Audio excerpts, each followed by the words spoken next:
கோட்டை ரஜமஹா விகாரையில் கொலை செய்யப்பட்ட 2 தேரர்களின் இறுதிச் சடங்குகள் இன்று மாலை நடைபெற்றன. கோட்டை ஆனந்த சாஸ்திராலய மைதானத்தில் இறுதிச் சடங்குகள் இடம்பெற்றன. பிட்டிகள ஜினசிரி தேரர் மற்றும் பொரலஸ்கமுவே குணரத்ன தேரர் ஆகியோர் கோட்டை ரஜமஹா விகாரையின் மேல்மாடியில் கடந்த செவ்வாய்க்கிழமை கொலை செய்யப்பட்டிருந்தனர். பொதுமக்களின் அஞ்சலிக்காக இன்று மாலை 3 மணி வரை கோட்டை ரஜமஹா விகாரையில் தேரர்களின் பூத உடல்கள் வைக்கப்பட்டிருந்தன. தேரர்களுக்கு இறுதி அஞ்சலி செலுத்துவதற்காக இன்றும் அரசியல்வாதிகள் உள்ளிட்ட பலர் வருகை தந்திருந்தனர்.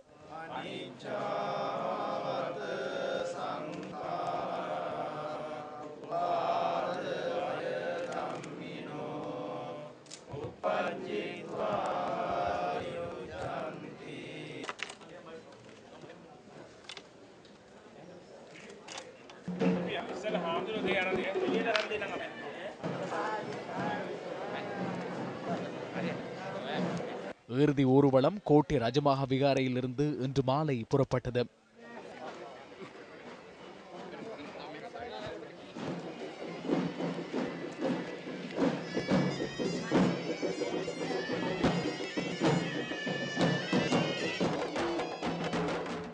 ரஜமஹா விகாரை கோட்டை விகாரையின் முச்சந்தி தலவத்துகூட வீதி ஊடாக கோட்டை ஆனந்த சாஸ்திராலய மைதானத்தை இறுதி ஊர்வலம் சென்றடைந்தது.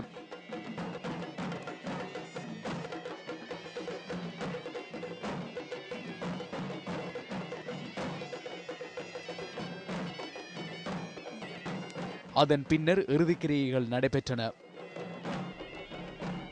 இந்த தேரர்களின் கொலை சம்பவம் தொடர்பில் கைது செய்யப்பட்ட 2 சந்தேக நபர்கள் நீதிமன்றத்தில் ஆஜர்படுத்தப்பட்ட பின்னர் விளக்கமறியலில் வைக்கப்பட்டுள்ளனர்.